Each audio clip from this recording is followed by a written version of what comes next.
Muito boa tarde para vocês, sejam todos muito bem-vindos aqui na nossa TV Unisantos, canal 40.1 no aberto para toda a Baixada Santista e também no canal 12 da NET e ainda na internet, né, no nosso site tvunisantos.com.br, onde você pode nos acompanhar ao vivo e também ao vivo pelo nosso YouTube Cidades em Debate. É o nosso programa Cidades em Debate que está começando a partir de agora. Hoje, quinta-feira, dia 19 de agosto, comemora-se o Dia do Ator de Teatro, Dia Mundial da Fotografia, Dia do Historiador, Dia Nacional do Ciclista e Dia Internacional do Orangotango. Olha, o nosso boletim de Covid, houve diminuição no número de internados na rede de saúde de Santos, de 151 para 150 pessoas, destas 85 são de Santos e 65 de outros municípios. Houve diminuição também nas UTIs, voltados para os casos mais graves, de 94 para 90, desses 51 são de Santos e 39 de outras cidades. E também tem aqui o site, né, que a gente sempre apresenta, que é bom a gente ressaltar também para você poder entrar e tomar informações, né, informações importantes sobre o vírus, sobre a Covid, sobre a pandemia. É o santos.sp.gov.br/saúde/dados coronavírus. Bom, vamos começar o nosso programa de hoje dando boa tarde para o nosso querido amigo e participante, Dr. Maurício Baltazar, conosco, nosso jurista, advogado e comentarista do programa. Boa tarde, doutor. Ótima quinta-feira, seja bem-vindo. Boa tarde, Santiago. Boa tarde, telespectadores, ouvintes, internautas, enfim, essa imensa audiência. Boa tarde, membros da mesa, seletos, diga-se de passagem. E espero que o programa de hoje seja sensacional, que possamos, em alto nível, informar e, quem sabe, acalentar a nossa sociedade, que precisa aí de boas notícias diante desse clima tão turbulento da nossa política e economia, Santiago. Uma boa tarde a todos. É um clima tenso mesmo, né, doutor Maurício? Bom, boa tarde também para o nosso querido Paulo Schneider, o Paulinho da BitFit. Paulinho, seja bem-vindo mais uma vez. Quinta-feira, um dia excelente, uma tarde maravilhosa para um bom debate, né, Paulinho? Isso mesmo, Santiago. Boa tarde aí, meus amigos, aos colegas aí que estão junto com a gente para debater, o doutor Maurício, Santiago, o doutor Filete. Boa tarde aí a todos. Bom, e conosco também o nosso querido Dr. Filete, o Dr. Filete, médico veterinário, conceituadíssimo aqui na nossa Baixada Santista, conosco nessa quinta. Seja bem-vindo mais uma vez, meu querido Filete. É um prazer estar nesse dia 19 com vocês, né? Prazer estar aqui, doutor Maurício, doutor Paulo, você, com muita alegria para fazer esse programa. Obrigado aí pela sua produção aí, da Unisantos, pelo convite. Tá certo. Bom, vamos começar já debatendo os nossos assuntos de hoje, que tem bastantes assuntos e que diz respeito ao Brasil, né? Tudo que acontece.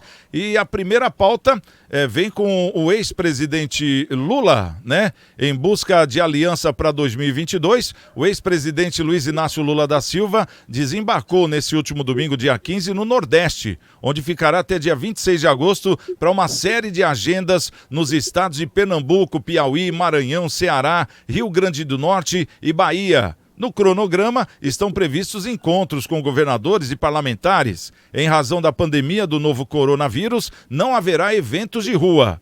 Essa é a primeira viagem política do petista desde que foi solto em novembro de 2019.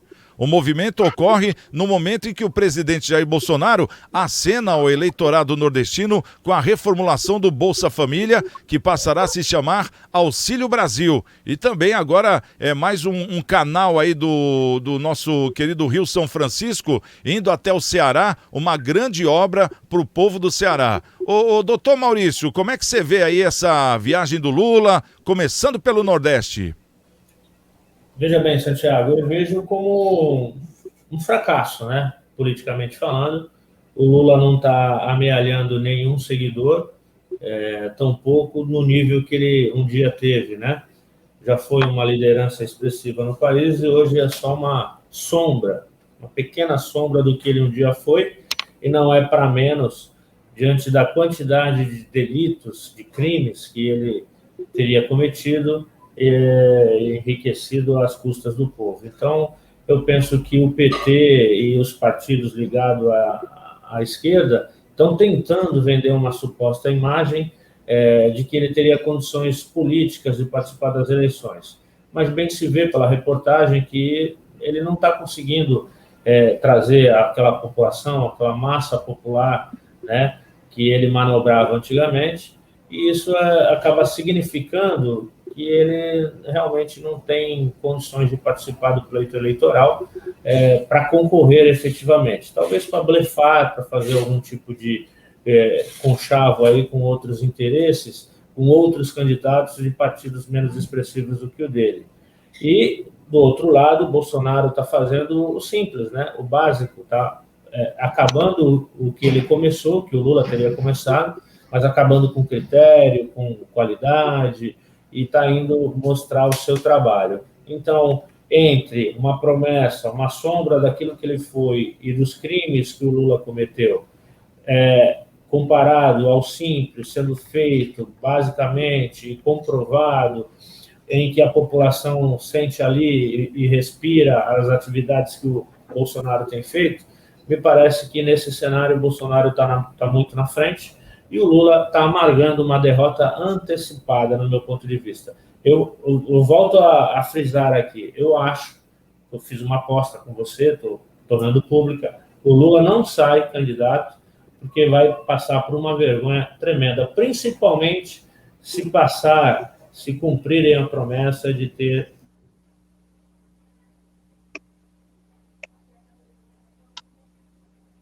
Eu acho que travou aí o doutor Maurício, né? Deu uma travadinha no áudio dele, mas daqui a pouco a gente recompõe. Ô Paulinho, você acha que já começaram então as campanhas já pro ano que vem da presidência?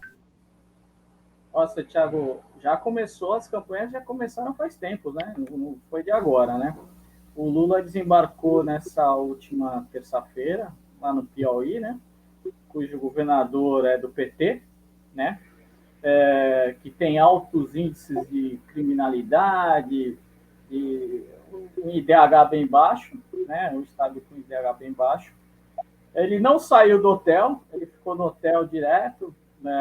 Eu acho assim, se um candidato quer testar sua popularidade, ele vai andar nas ruas, né? Ele vai ver se a população realmente quer ele, quer conversar com ele. Ele ficou no hotel, depois, se não me engano, ele teve um encontro com a sua militância no teatro, essas coisas assim. Ele não teve a participação com populares, né?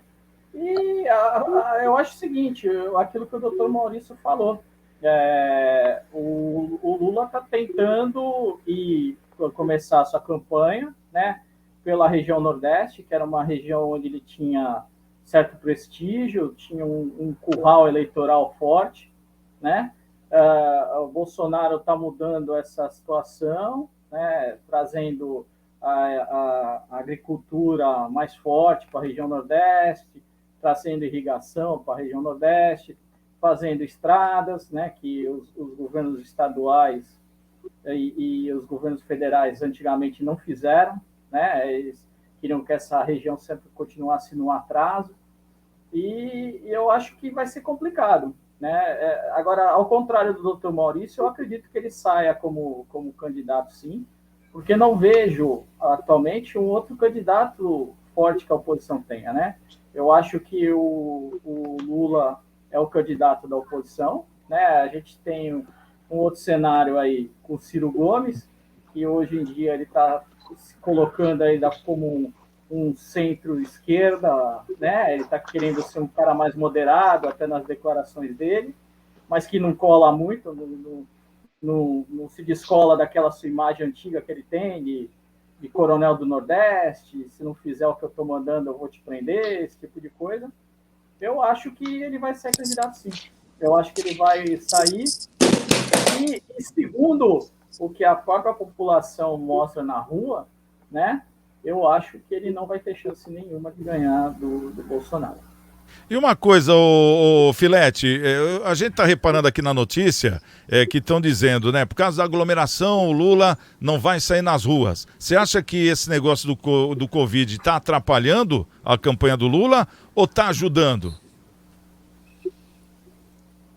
Veja bem, o Lula ele é um pré-candidato, né? Então eu vou ficar na notícia, né? O STF liberou o Lula, ele pode ser candidato, ele ainda vai ser julgado, mas vai dar tempo, ele vai começar todos os processos de novo, né? Tal, então, na verdade, o Lula já não é mais um condenado, ele foi um condenado, e na quinta instância, vamos dizer, na instância interplanetária, né? Na instância de Marte, ele conseguiu, como um ser humano mortal, ou não vamos dizer imortal, né? Porque mortal não consegue reverter uma decisão dessa, nenhum mortal consegue. Está cheio de gente na cadeia lá, que foi condenado em terceira instância, que vai ficar, né, em segunda instância. Mas o Lula, como um ser, né, de outro planeta, entre aspas, ele conseguiu essa decisão, né? Ele conseguiu essa decisão. Então, ele saiu livre e agora está fazendo política, compreendendo a notícia. A questão do Bolsonaro ou não, tal, é uma outra questão, né? O Ciro Gomes quer entrar com uma terceira via. Eu acredito que o Ciro Gomes não seria a terceira via que o Brasil necessitaria, né? Mas eu acredito que o Lula vai ter um pouco de dificuldade também, né? Embora as pesquisas que ele está na frente, eu não acredito. Mas, me prendendo na notícia, é um direito que ele tem, já que deram esse direito para ele, de fazer uma coisa. Como ele é oposição ao Bolsonaro, ele não vai querer aglomeração, ele vai sair de máscara. Tudo que o Bolsonaro faz, ele vai fazer ao contrário, né? Então, ele está dizendo que não está saindo na rua porque não quer aglomeração. Pode ser que sim, mas pode ser também porque ele foi vaiado no aeroporto, tal. Lógico, o Lula ainda tem tem muitos votos ainda, né? Eu, particularmente, acho que a gente não pode votar numa pessoa condenada, né? Mas cada um tem sua opinião. Então, eu acho que, gostando ou não gostando do Bolsonaro, a gente tem que escolher um outro candidato, mas as pessoas têm liberdade e analisar o que o Brasil fez, quantas escolas nós estamos, se construíram estádio a mais, se nós temos hospitais que estão pondo tudo na culpa de alguém, né? Mas nós temos hospitais que nós poderíamos ter com o dinheiro que foi desviado para Cuba, para Venezuela, para esses locais, então nós temos que entender.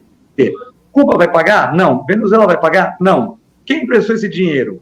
A quem interessou esse dinheiro emprestado para esses países? Então, nós estamos aqui esperando, né? Então, o Lula está tentando ver como é que ele está no Nordeste e tal, e a gente tem que aguardar. Mas eu acredito que ele também, como vocês todos, vai ter dificuldade para se reeleger.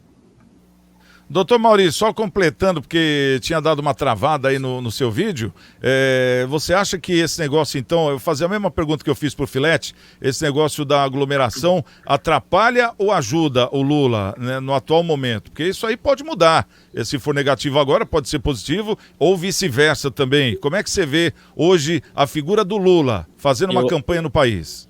Eu acho que tem ajudado e não é pouco, viu, Santiago? Porque nas oportunidades em que ele se arriscou em sair em público, ele foi, como bem lembrado pelo Filete, ele não foi ovacionado, pelo contrário, ele foi ridicularizado, recebeu ovadas, foi ofendido, teve cidades lá que fizeram bloqueios, então ele realmente ficaria mais escancarada essa circunstância que ele tem por boa parcela do país que o repudia, que não quer ele como a liderança que um dia ele foi, por consequência dos atos criminosos que ele tenha praticado. Então, nesse sentido, a pandemia tem ajudado, porque ele consegue esconder sob o manto de que está mantendo o distanciamento, que está usando máscara e não quer aglomerar, ele está escondendo essa circunstância negativa da sua campanha.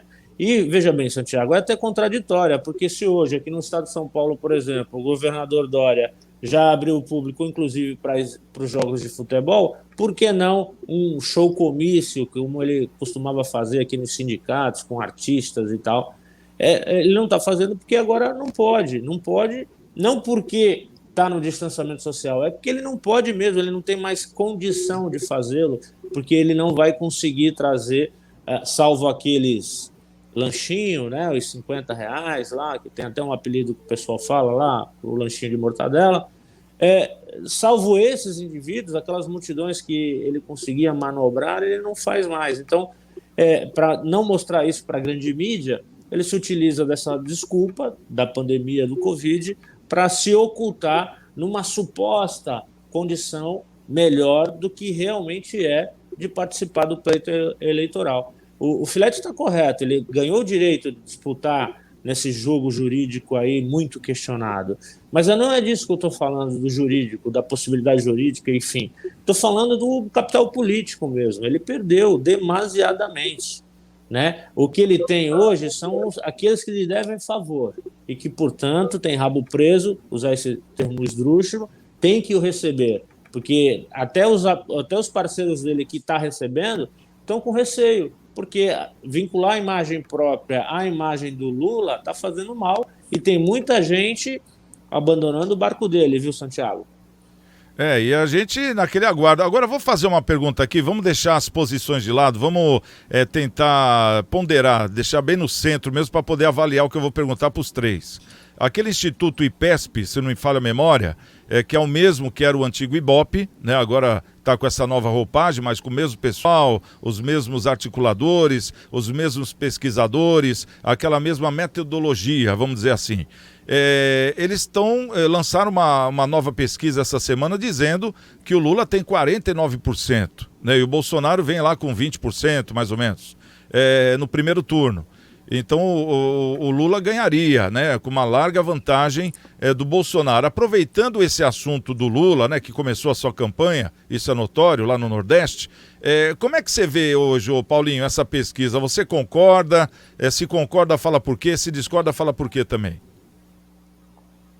Santiago, eu não concordo com esse tipo de pesquisa, porque eu acho que a maior medição de popularidade que tem os candidatos é as ruas. Né? Então, quer dizer, o Bolsonaro, vira e mexe, está nas ruas, está saindo de aeroporto, cumprimentando o pessoal que está esperando ele em aeroporto, cumprimentando ele em repartições públicas. Agora, você não vê isso com o Lula, né? É o que eu acabei de falar. Ele estava no Piauí, né? Ele foi recebido pelo governador, que é do PT, ele ficou todo o tempo dentro do hotel, e do hotel ele saiu para fazer um comício fechado para o pessoal. Então, quer dizer, você não vê o Lula na rua, você não vê ele cumprimentando os populares, você não vê uma manifestação de popular espontânea indo a favor do Lula, esse tipo de coisa.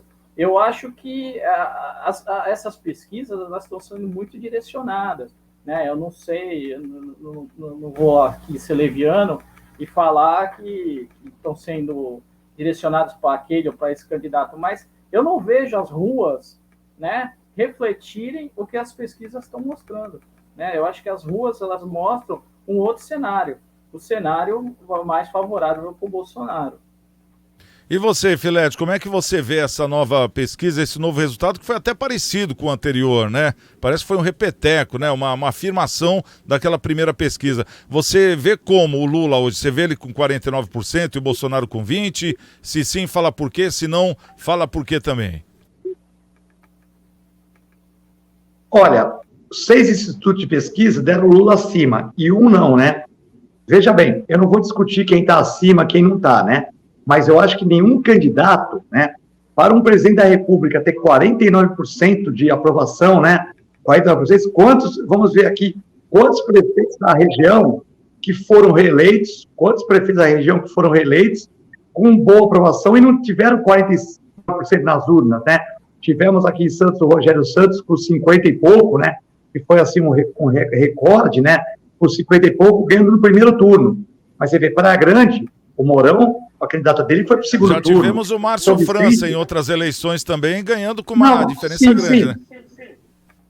Não, sim, mas o Márcio França que pegou o São Vicente, que estava parada e deu uma revolução na época, né? Então, nós tivemos Márcio França, Paulo Alexandre Barbosa, tivemos, mas você vê, o Mourão já não conseguiu reeleger a candidata, mas não teve tanta facilidade. Então, o que eu quero explicar é que o Guarujá também elegeu com o pé nas costas. Mas, assim, é muito difícil, em nível de Brasil, algum candidato ter 49%. Teria que não ter a pandemia, teria que, por exemplo, o Brasil está rodando muito bem, para que, de repente, por exemplo, o Bolsonaro tivesse um índice de 50%, 55%. Então, eu acho muito difícil, no atual panorama pandêmico, onde se você dá dinheiro para ação social, você deixa o país devendo. Então, os economistas falam que está devendo. Se você não dá, as pessoas vão passar fome. É muito difícil, você com tantos auxílios, você com tanta coisa, para você manter a saúde do país, você conseguir, e aí você vê o déficit, vem a inflação, vem um monte de coisa, é muito difícil, com tanta oposição de um lado para o outro, você conseguir, nesse momento, 49. Então, acho que era muito difícil. Era tipo assim, os Estados Unidos estava com a economia boa, estava com um momento bom, e você vê que teve cabeça a cabeça e ninguém conseguiu 49, né?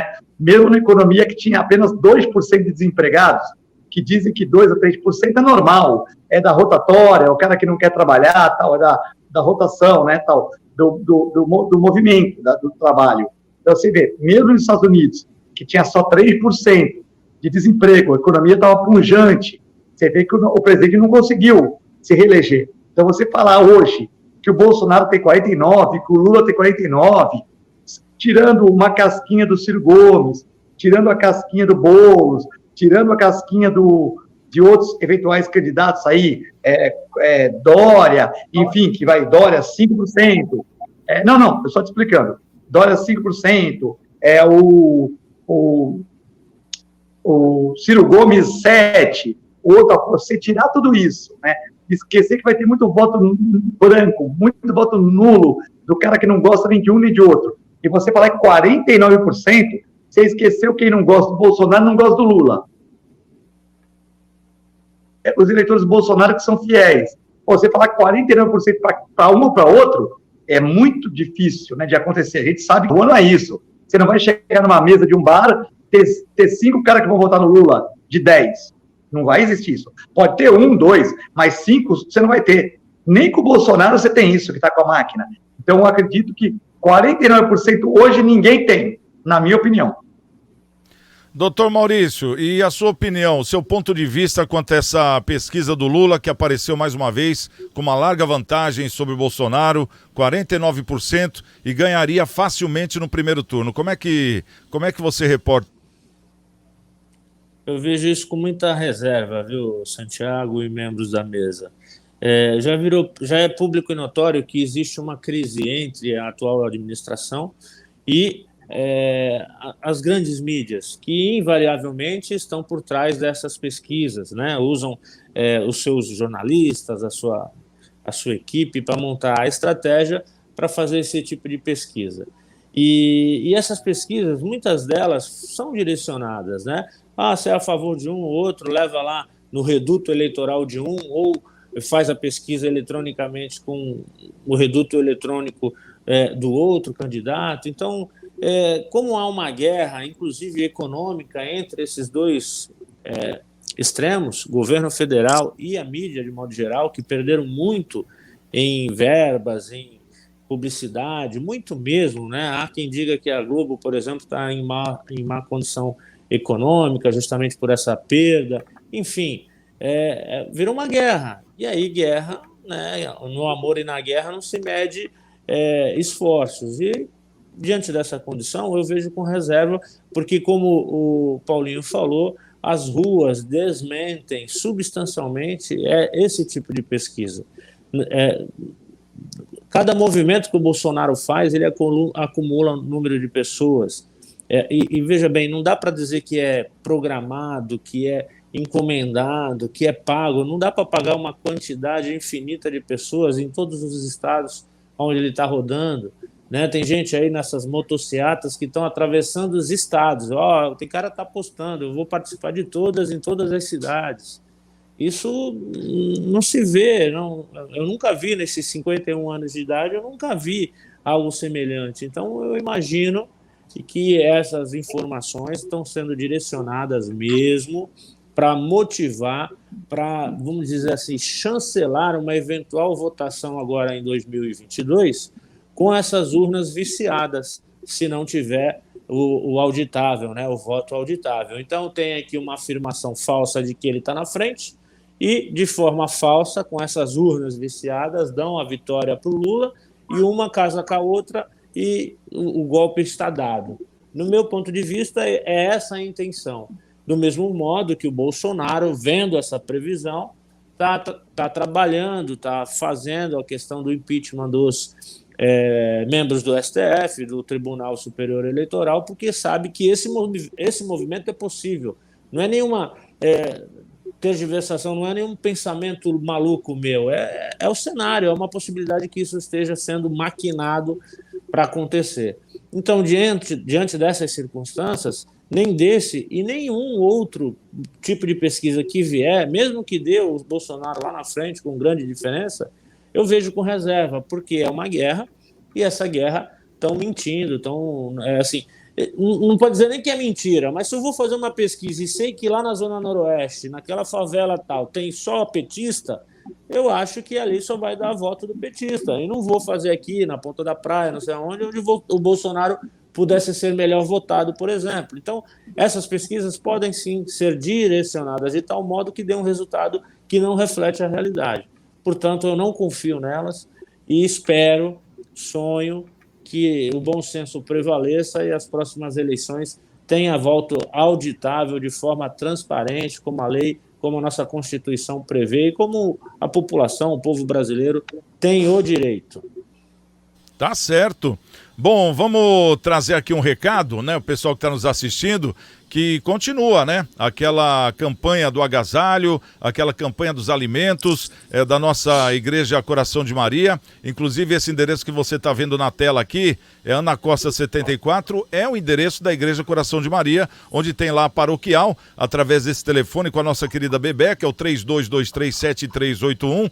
Eles estão recebendo aí doação de alimentos, agasalhos, para que seja doado para famílias que realmente estejam precisando. Que eles já têm lá um cadastro, né, de pessoas que necessitam, feita aí algumas perguntas, uma avaliação para ver se realmente vai ser doado para quem está precisando. Então a sua doação vale muito, né? E o endereço está aqui, caso você possa, no horário comercial, ou então esse telefone, porque eles mantêm uma equipe, caso você não possa sair de casa, eles marcam um horário com você, eles vão até você buscar a sua doação. 32237381. O nosso agradecimento a todos vocês que têm colaborado e muito com essa campanha da Igreja Coração de Maria. Bom, vamos trazer um outro assunto aqui que também pegou no breu, como se diz, né?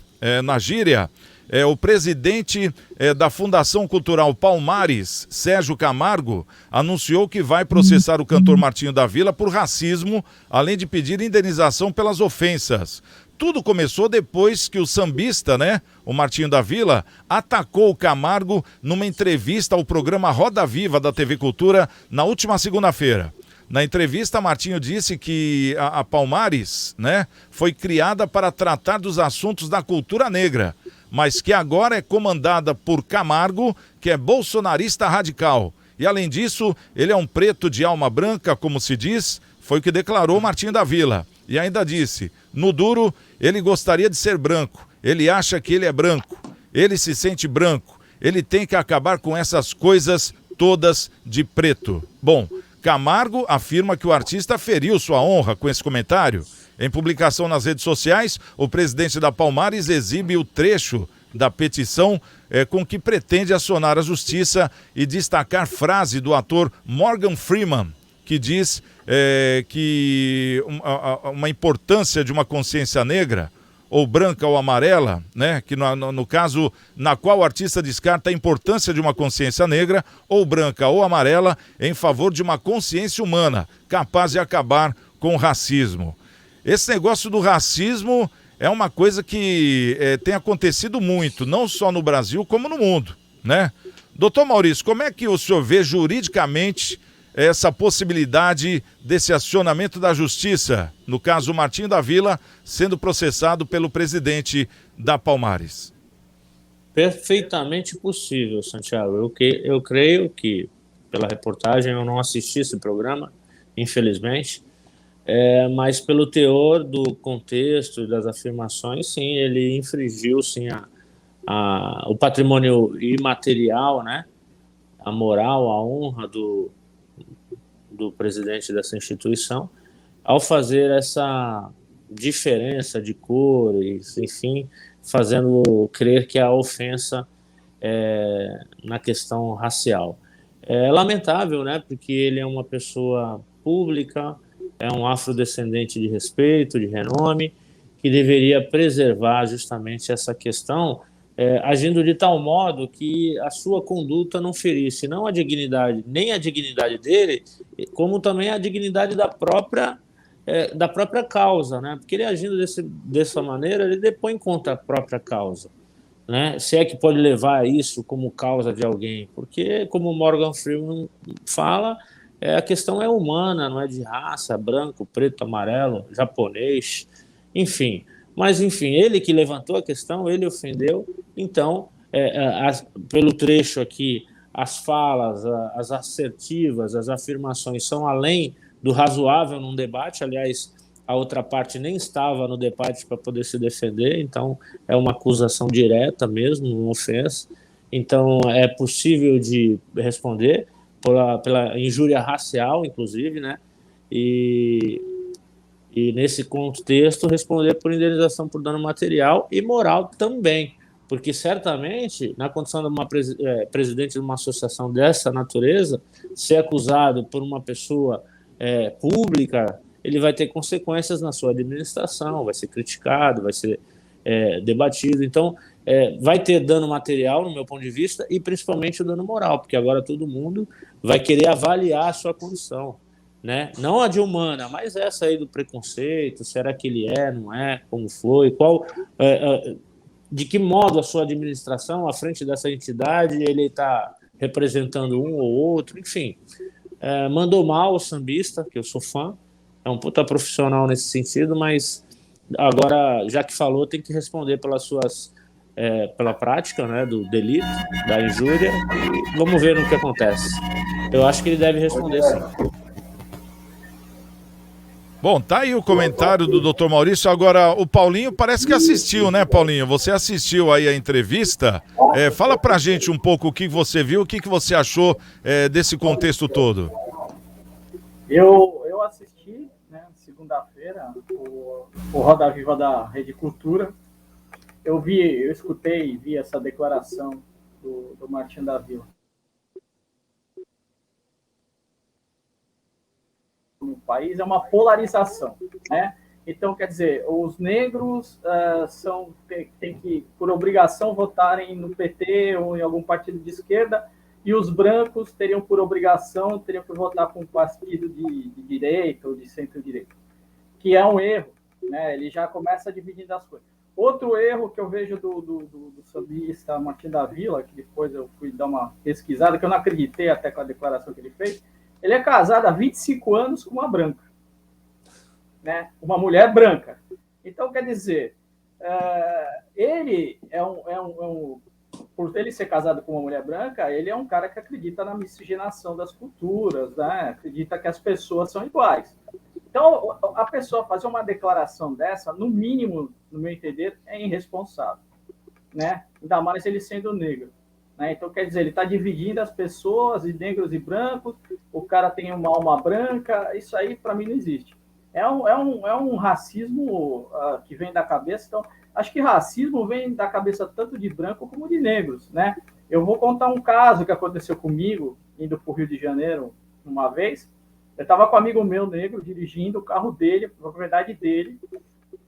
A gente estava indo para um clube na Barra da Tijuca, que tinha um campeonato lá de jiu-jitsu, a gente ia fazer uma entrega lá. Nós fomos parados por uma blitz, e cujos os PMs eram negros, né? Estavam portando fuzil, tudo. Eles foram do meu lado, com o fuzil apontado para a cabeça desse amigo meu, perguntando se estava tudo bem comigo. Tá tudo bem com o senhor? Tá tudo bem? Eu falei, tá tudo bem, por quê? Não, mas tá tudo bem, meu. Eu falei, tá, o carro é do amigo meu, a gente é de Santos, estamos vindo aqui para o Rio de Janeiro. Então, quer dizer, os PMs negros estavam desconfiando que ele estava me sequestrando ou coisa parecida. Então, quer dizer, daí a gente já dá para ver que o racismo não parte só da cabeça dos brancos. Os próprios negros, eles têm esse problema de racismo que não pode acontecer, cara.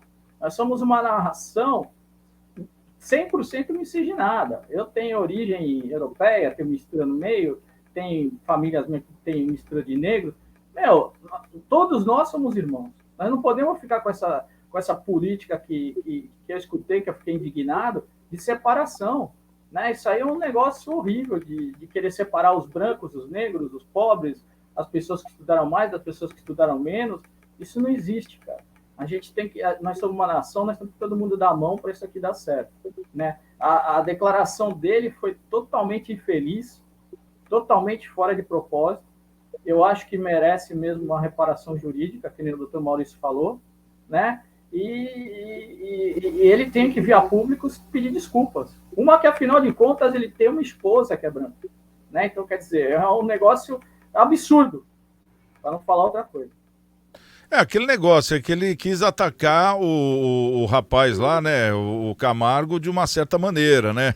Mas ele, acho que pegou pelo lado errado, vamos dizer assim. Porque a gente sabe que o do sofrimento do negro, do índio, enfim, daquela época, né, da escravidão, é realmente uma coisa muito cruel que aconteceu, não só no Brasil, mas em todo o mundo, né? Tanto que esse assunto é difundido em todo o mundo, né? Mas eu acho que o Morgan Freeman foi o melhor de todos, né? Que tem que ser a raça humana, né? Não a raça de cores, porque se a gente começar a denominar divisões, aí que o negócio fica cada vez mais distante. Ô Filete, como é que você vê esse comentário, essa ação jurídica de um negro sendo processado por outro negro? É uma coisa inédita no Brasil isso, Filete? Não sei se é inédito, né? Porque a gente não sabe, que esse Martinho da Vila é uma pessoa pública, o Camargo também, né? Então, eu concordo com o que o Paulo falou do doutor Maurício, né? Lembrando que o Morgan Freeman também foi processado nos Estados Unidos, né? Por algumas mulheres que diziam que, quando ele tinha cargos de direção, quando ele tinha cargos assim, um artista consagrado, que ele também tentava fazer alguma coisa com as mulheres, né? Não sei se for para frente, eu acho que ele ganhou essa ação, né? Mas ele também foi acusado. Eu acho que não existe alma branca, alma preta, alma negra, alma colorida. Alma é a alma, né? A gente tem que reconhecer o trabalho dos negros que fizeram no nosso país, dos índios, dos imigrantes. Eu acho que essa questão aí do racismo, ela está enraizada em algumas pessoas, né? Fazem 130 anos que não tem mais a escravidão, mas ainda continua enraizada. E muitas vezes eu converso com amigos meus negros, que eles falam que existe o racismo entre as próprias pessoas negras mesmo, né? Lógico que não são todas, pelo amor de Deus. Como o doutor Paulo falou uma coisa muito interessante, que ele indo para o Rio de Janeiro, eu tenho uma outra história também. Tem um amigo nosso, que ele tem um carrão, né? Não vou citar o carro dele, mas é um carrão de mais de 300 mil, né? E ele dirige uma instituição, e essa instituição ganhou essa empresa um carro, né? Um carrão bacana. E disse que ele estava viajando, uma blitz parou, mão na cabeça e tal, e a maioria dos PMs eram negros. E só faltaram perguntar, como é que você comprou esse carro? Eu falei, isso é problema da Receita Federal, não é problema de vocês. Está no meu nome aqui, não está? Então, isso é problema da Receita Federal, não é problema de vocês. Então, é aquilo, por exemplo, porque ele é uma pessoa negra, ele não pode ser um cara bem-sucedido? Só existem jogadores de futebol e atletas bem-sucedidos? Não, eu conheço muitas pessoas negras que são excelentes advogados, excelentes médicos veterinários, excelentes jornalistas, excelentes lixeiros, excelentes verdureiros, excelentes tudo, né? Então, a gente não pode basear a pessoa pela cor da pele, né? Isso é um absurdo, né? Uma coisa que é um absurdo. E eu acho que o Martinho da Vila, que é um artista maravilhoso, como o doutor Maurício falou, ele, de repente, tomou um Red Bull, né? Tomou 2 Monsters, estava cansado de alguma coisa que ele fez, uma live, e de repente ele dorme cedo, né? Foi fazer o programa lá 10 horas da noite e tal, não sei se está sendo ao vivo, se é gravado, mas enfim, tomou 2 Monsters, 2 Red Bull, foi para lá e descarregou no Camargo. Ele podia falar, eu acho que o Camargo faz um papel que eu não concordo, porque ele está dividindo os negros e tal, mas quem dividiu foi ele, né? Falando que tem negro de alma branca, sendo casado com uma mulher branca, com todo respeito, eu acho bacana, um negro casar com uma branca casar com o negro, a miscigenação impera no país, né? Somos a maioria, né? Miscigenados e tal. Tudo tranquilo, mas eu acredito que ele foi muito mal, Martinho da Vila, né?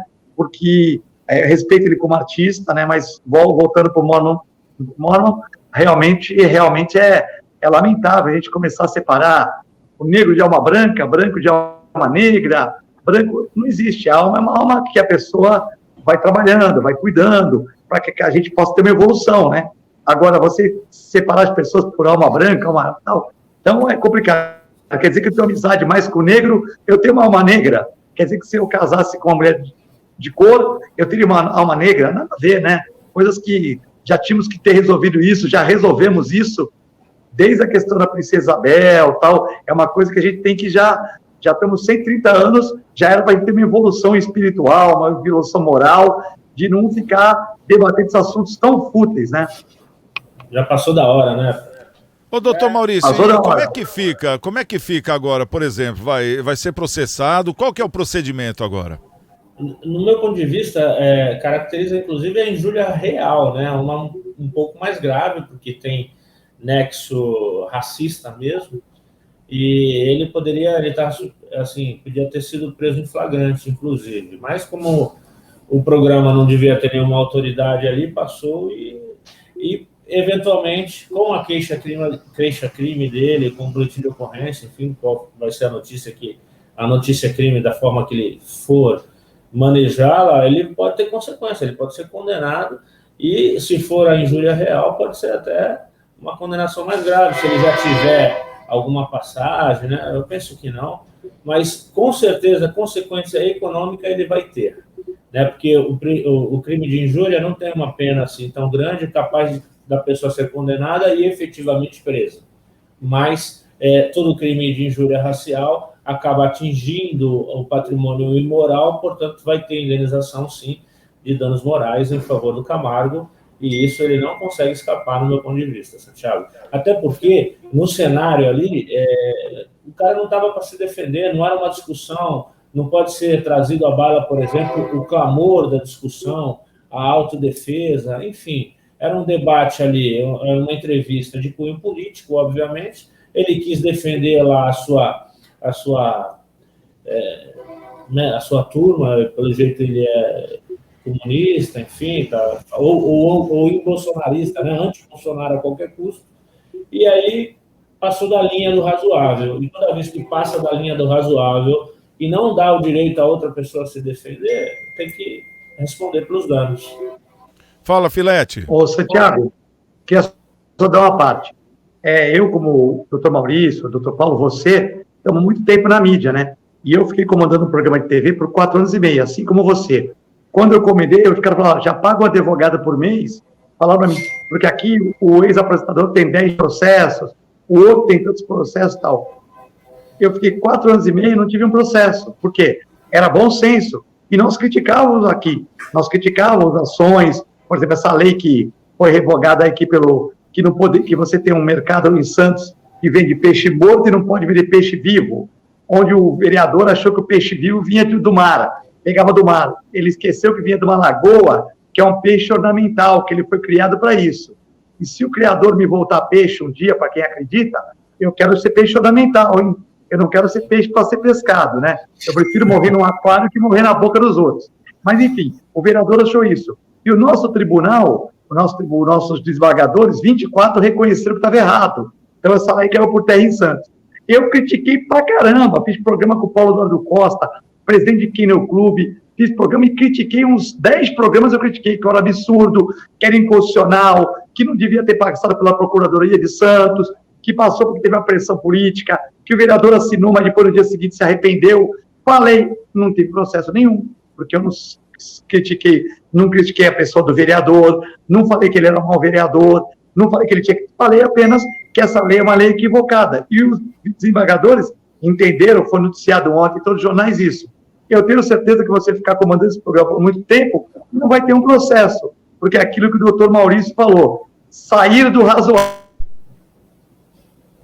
Exatamente. Até agora nós não temos nenhum processo, até porque fica até aberto aqui o convite para qualquer instituição ou sociedade dos direitos humanos ou então da consciência negra. Estamos abertos aqui, nós queremos receber você também para saber, né, o que se passa realmente do lado do pessoal da consciência negra. É importante a gente saber e colocar isso para a sociedade ficar a par também. Aí eu acho que faz parte daquela campanha que você falou, né, Filete? 130 anos patinando, vamos ver se agora pelo menos a gente consegue empurrar esse carro aí, né? Tá certo. Bom, vamos trazer aqui mais um assunto. esse aqui tem a cara do doutor Maurício, né? Além de que nós também queremos dar o nosso pitaquinho aqui, né, turminha? A gente não é advogado, o doutor Maurício mas a gente também, como brasileiro e bom brasileiro, gostamos de política e queremos dar o nosso pitaco. O que aconteceu? O Instituto Nacional de Advocacia, Associação Civil Sem Fins Lucrativos, entrou com uma representação criminal representada por mais de 100 advogados contra o ministro Alexandre de Moraes do STF, por interferência indevida na Polícia Federal e possível violação do sistema acusatório. Moraes determinou o afastamento de Vitor Neves Feitosa, o delegado da Polícia Federal responsável pelo inquérito, que teria sido vazado pelo presidente da República, Jair Bolsonaro, em 4 de agosto. Na ocasião, o chefe do Executivo Federal exibia provas de que o sistema interno do Tribunal Superior Eleitoral, o TSE, havia sido invadido por hacker. De acordo com o presidente do Instituto Nacional de Advocacia, Rodrigo Salgado Martins, e o diretor jurídico da instituição, Pierre Lourenço, os magistrados não possuem atribuição legal para determinar o afastamento de delegado da Polícia Federal sem o requerimento do representante do Ministério Público, o titular da ação penal. Segundo os advogados, cabe ao presidente da República, sim, realizar a substituição ou afastamento de delegado da Polícia Federal de eventual investigação, respeitando-se a hierarquia da corporação e mediante a requerimento do Ministério Público dentro do procedimento judicial, o que não ocorreu no caso envolvendo o Vitor Neves Feitosa, né, o delegado federal. Agora fica aqui, doutor Maurício. Até agora a gente viu aí que tudo deu certo lá pro STF nessas ações, enfim, né? A gente vê grandes abusos notoriamente, não precisa nem ser um jurista, né? É questão de liberdade de expressão, a gente tá vendo um monte de exemplos. Agora juntaram-se 100 advogados contra um ministro do STF que é um advogado, diga-se de passagem. Como é que fica esse 100 contra 1? É uma estratégia, Santiago. Lembra, em alguns programas passados eu falei para você, fiz uma aposta também, uma aposta pública, que a próxima vítima do Alexandre de Moraes seria um advogado. O advogado que está questionando a omissão dele, que tem feito queixas-crimes e tal, antes mesmo dessa providência do delegado da Polícia Federal, que supostamente teria vazado aquele inquérito das urnas eletrônicas. Mas antes disso, ele já tem feito esse tipo de providência ilícita, essa interferência ilícita. Por exemplo, os auditores fiscais que estavam investigando os ministros. Ele mandou afastar, ele mandou meio que separar lá o inquérito, enfim, ele vem reiteradamente tomando uma série de medidas. Então, para evitar que um advogado ou outro advogado seja vítima de uma canetada dessa, que o Roberto Jefferson, que o deputado Daniel Silveira, enfim, e outros jornalistas que lá são presos, né? Se não me falha a memória, atualmente são 9 presos políticos que nós temos.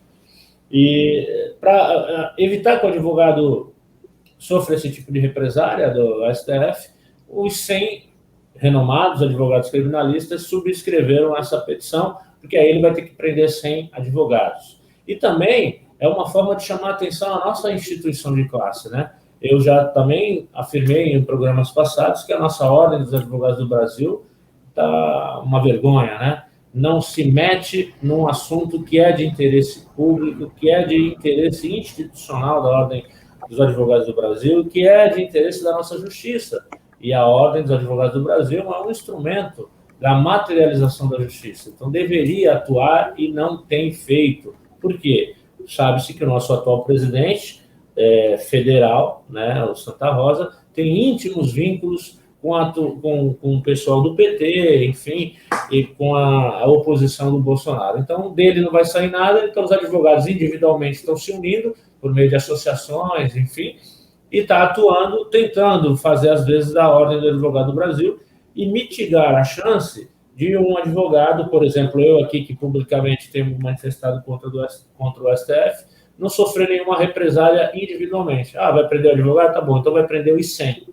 É isso que eles estão tentando fazer, mas o bom senso, né? Reclamar o bom senso do STF. São 100 indivíduos respeitados, com longa carreira profissional, que entendem que já passou da hora desse ministro, que recém-chegado lá no STF, já mostrou que não tem condição de ficar, porque não por falta de condição técnica, porque ele está comprometido com outra causa que não é fazer justiça, que não é defender a nossa Constituição, e, portanto, ele está metendo a mão pelos pés, está impedindo o Bolsonaro de administrar, ele está impedindo ou está legislando no lugar do Congresso, que não pode, e está deixando de fazer a justiça. Então, ele, sim, responde por aqueles itens todos que tem lá na ação.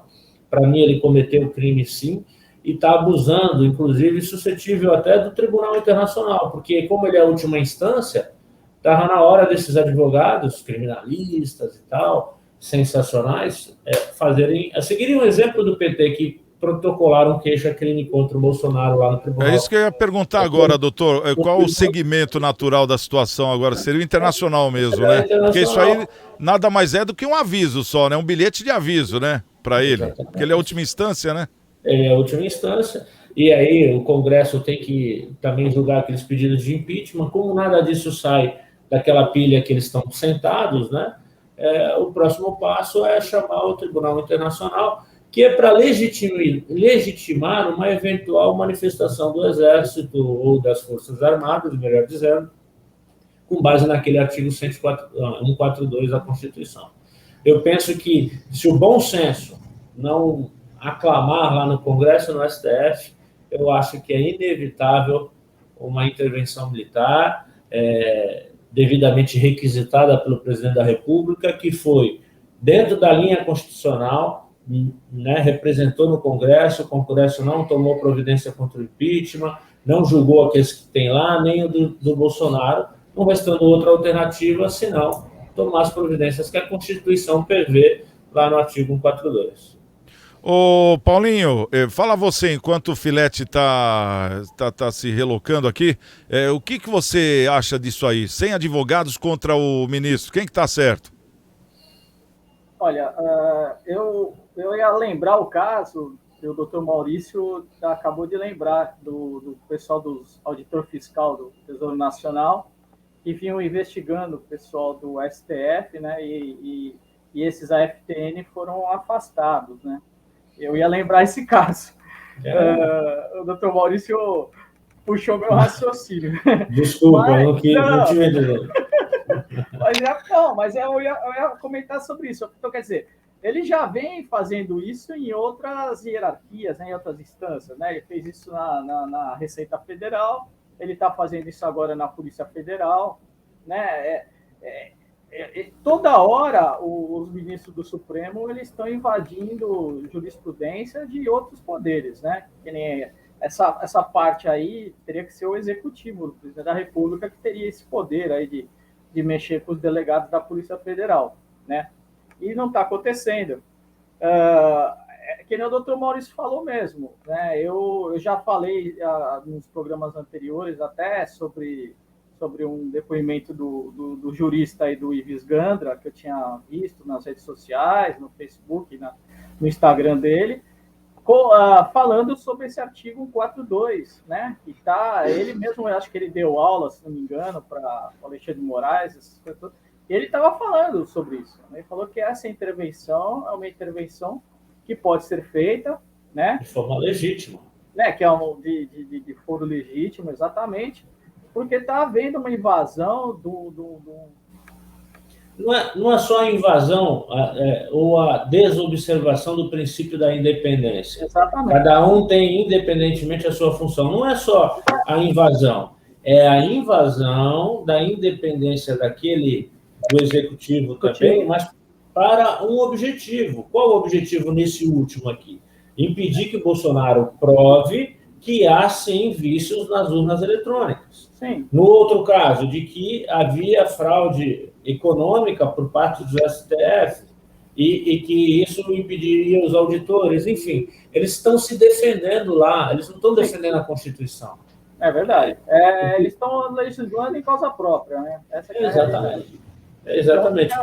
Então fica difícil, né? Eu acho que mais tempo ou menos tempo, esse artigo aí, 142, ele vai ter que ser decretado e com certeza para a gente ter uma normalidade jurídica aí no país, porque não está acontecendo, né?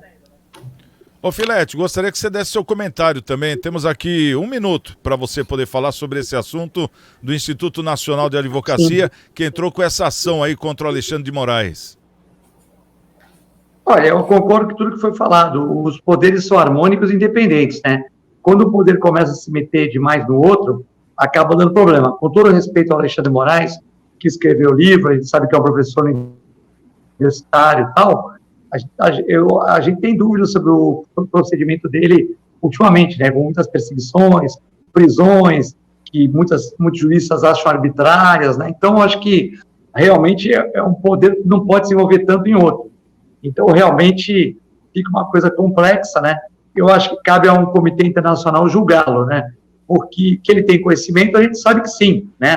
Mas, realmente, como os ministros são escolhidos, eles não podem lutar, eles têm que defender a Constituição. E, muitas vezes, eles estão dando pitaco no Executivo, no Legislativo, o que não é função deles, né?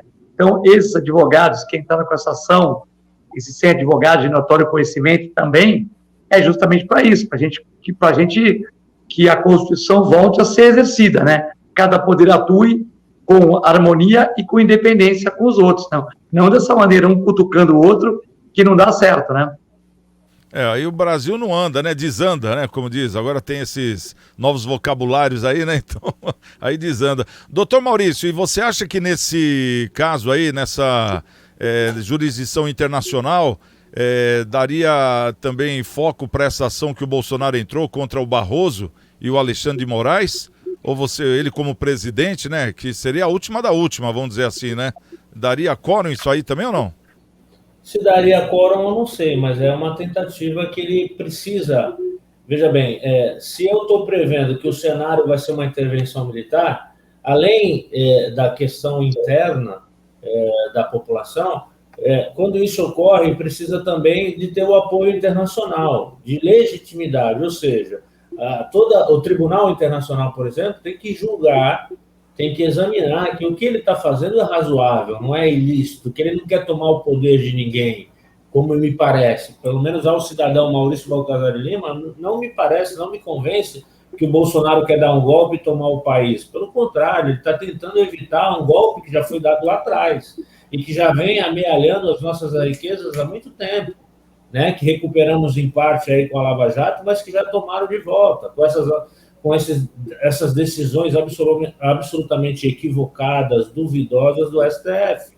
Então, nessa condição, ter a chancela do Tribunal Internacional, por exemplo, é algo razoável de se postular, principalmente se o Congresso se omitir quanto ao impeachment que o Bolsonaro está pedindo. Tá certo. Bom, quero agradecer aqui a presença dos nossos convidados de hoje, o nosso querido Eduardo Filete, médico veterinário, bem conceituado na nossa Baixada Santista, o nosso querido amigo também Paulinho Schneider, da Beach Fit, Moda Praia Fitness, ali na Bernardino de Campos 436, e também o doutor Maurício Baltazar, o nosso advogado e comentarista. Obrigado pela presença de vocês e também, principalmente, pela sua presença que está nos assistindo, e amanhã, 13h, estaremos com mais um programa Cidades em Debate. Então, um grande beijo a todos, estamos com Deus, e amanhã, 13h, quem chegar primeiro, espera o outro. Até lá!